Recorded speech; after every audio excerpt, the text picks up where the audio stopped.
Hello everyone. मैं गौरव आप सभी का आपके अपने चैनल परीक्षा गुरु मुरादाबाद पर तहे दिल से स्वागत करता हूँ। टेबल ट्रिक्स की सीरीज मैथ्स बेसिक्स 1.0 के बाद पेश है सिंप्लीफिकेशन ट्रिक्स की सीरीज मैथ्स बेसिक्स 2.0। आइए शुरू करते हैं। मैथ्स बेसिक्स 2.0 इसके अंडर आज हम पहला टॉपिक डिस्कस करेंगे स्क्वायर्स के बारे में। कोई भी दो या दो से ज़्यादा डिजिट का स्क्वायर याद रखना थोड़ा डिफ़िकल्ट होता है या फिर गलत स्क्वायर लिख लेने के चांसेस बनते हैं। हम उन्हें रटें क्यों ना हम उसे एक सिंपल से तरीके से समझ लें। हमने याद रखा है बीजगणित के माध्यम से कि a प्लस बी का होल स्क्वायर क्या होता है, A square plus 2ab plus B square. इसी सिंपल से फॉर्मूले को यूज़ करके आप किसी भी दो या दो से ज़्यादा डिजिट के स्क्वायर को आसानी से लिख सकते हैं। यहाँ तीन केसेस बन सकते हैं। केस 1 के अंडर हम जिस स्क्वायर का डिस्कशन करने जा रहे हैं वो है 41 का स्क्वायर। ठीक है, मतलब यहाँ हमारा जो पहला डिजिट है वो ए का काम करेगा और ये जो दूसरा डिजिट है वो बी का काम करेगा। तो मतलब अगर हम 4 का स्क्वायर करें तो कितना आएगा 16, 1 का स्क्वायर करें तो कितना आएगा 1, और यहाँ 2ab का मतलब क्या है कि इन दोनों डिजिट को मल्टीप्लाई करके स्क्वायर मतलब पावर 2 को यहाँ पे मल्टीप्लाई कर देना है। एक सिंपल सा कंसेप्ट जिससे आपको ये याद रखने में आसानी हो। तो क्या करेंगे आप इसे 4 इंटू 1 इंटू 2 कितना हो जाता है 8। देखिए बहुत ही आसानी से आप बस 5 सेकंड के अंदर आप बड़े आराम से बता सकते हैं कि 41 का स्क्वायर कितना होगा 1681। प्रैक्टिस अच्छी है, 2 सेकंड में आप जवाब दे सकते हैं। मैं फिर से एक बार एक्सप्लेन करता हूँ। करा क्या है हमने, 4 की तरफ हमने 4 का स्क्वायर लिखा है, ठीक है।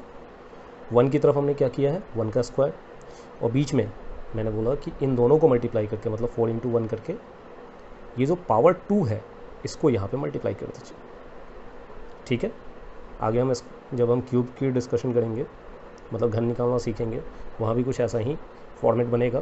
तो वहाँ पावर 3 होगा तो हम 3 से मल्टीप्लाई करेंगे, यहाँ पावर 2 है तो हम 2 से मल्टीप्लाई करेंगे। और इसको आसानी से याद रखने के लिए हम इस फॉर्मूले का यूज़ कर रहे हैं कि ए स्क्वायर इन दोनों को मल्टीप्लाई करके 2 करना मतलब 2ab, और यहाँ बी का स्क्वायर, ठीक है।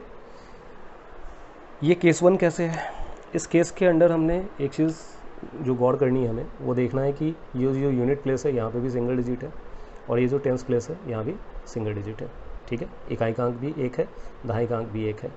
मतलब जो कैरी मतलब हासिल लेने का जो चक्कर है वो यहाँ पे नहीं है। दूसरा केस अगर हम देखें, एक एग्जांपल हम ले लें 62 का स्क्वायर।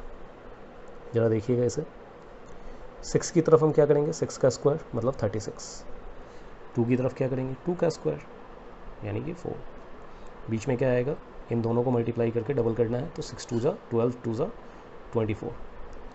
यहाँ यूनिट का प्लेस तो सिंगल है बट टेंस का प्लेस सिंगल नहीं है।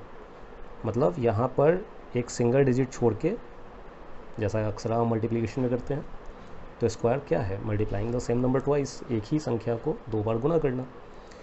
तो ये भी उसी रूल को फॉलो कर रहा है। यहाँ पे 4 रखते हुए हम क्या करेंगे इस 2 को आगे शिफ्ट कर देंगे, यहाँ ऐड कर देंगे।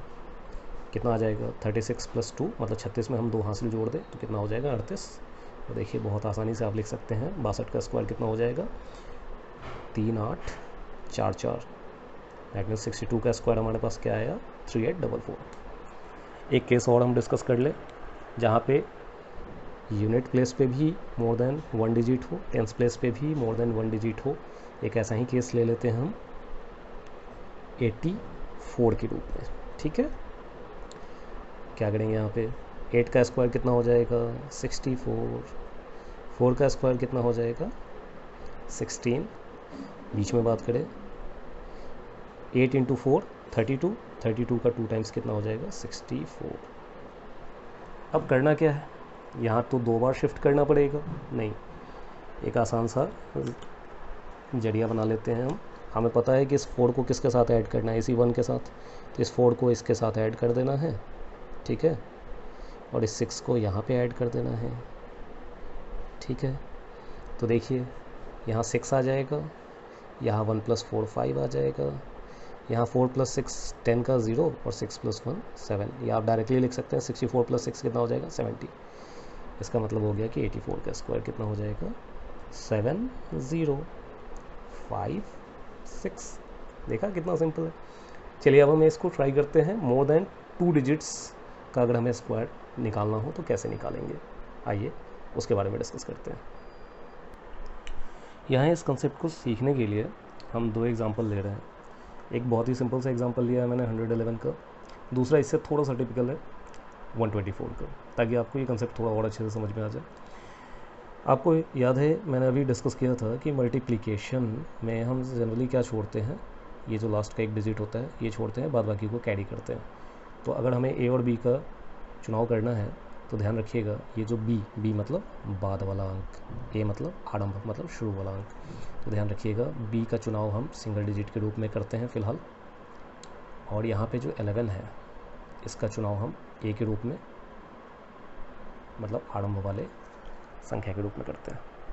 अब क्या करना है, बस यही चीज़ फिर से रिपीट करिए।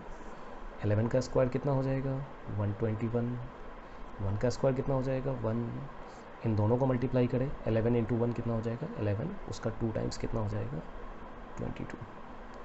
ये केस 2 का ही केस है बेसिकली। तो अगर हम देखें तो यहाँ पे 1 तो ठीक है, यहाँ पे भी एक डिजिट हम छोड़ते हैं, इस 2 को क्या करेंगे आगे ले जा करके ऐड कर देंगे। रिजल्ट क्या आएगा हमारे सामने 1 2 3। फाइनल आंसर क्या लिखेंगे, फाइनल आंसर लिखेंगे 1 2 3 और यहाँ पे 2 और यहाँ पे 1। देखिए कितना सिंपल है। 124 के बारे में बात करते हैं। सेम कंसेप्ट, ये ए के रूप में यूज़ हो जाएगा और ये यूज़ हो जाएगा बी के रूप में, ठीक है। तो ए की जगह हम क्या यूज़ कर लेंगे 12 को, और बी की जगह क्या यूज़ कर लेंगे 4 को, ठीक है। तो 12 का स्क्वायर कितना हो जाएगा यहाँ पे 144, 4 का स्क्वायर कितना हो जाएगा 16, बीच में क्या करना है इन दोनों को मल्टीप्लाई करिए, 12 4 जा 48, 48 का 2 टाइम्स कितना हो जाएगा 96। अभी मैंने आपको तरीका बताया था केस 3 में, इस 6 को उठा करके यहाँ ऐड कर दीजिएगा, इस 9 को उठाकर यहाँ ऐड कर लीजिए, ठीक है। तो देखिए यहाँ पे 6 ही लिखेंगे, ये 1 + 6 ऐड होता है बेसिकली, यहाँ पे कितना आ जाएगा 7, यहाँ पे कितना आ जाएगा 4 + 9 13, 14 + 1 15, 4 + 9 13, कैरी कितना हुआ 1, इस 4 के साथ जोड़ेंगे तो 4 + 1 5 और यहाँ 1। तो फाइनली जो मेरा आंसर आएगा ये आएगा 15376। देखिए कुछ सेकंड आपको स्पेंड करना है इस कैलकुलेशन में, बहुत ही आसान सा कैलकुलेशन है, रटने से तो ज़्यादा बेहतर है, ठीक है। इसके अलावा भी कई सारे शॉर्ट ट्रिक्स हैं जो छोटे छोटे हैं लेकिन वो लिमिटेड है, उनका रेंज लिमिटेड होता है, उसके लिए आपको कई सारे रेंज याद रखने पड़ते हैं। इसीलिए मैंने आपको कहा कि 10 तरीके याद रखने से बेहतर है एक सिंगल तरीका याद रखा जाए।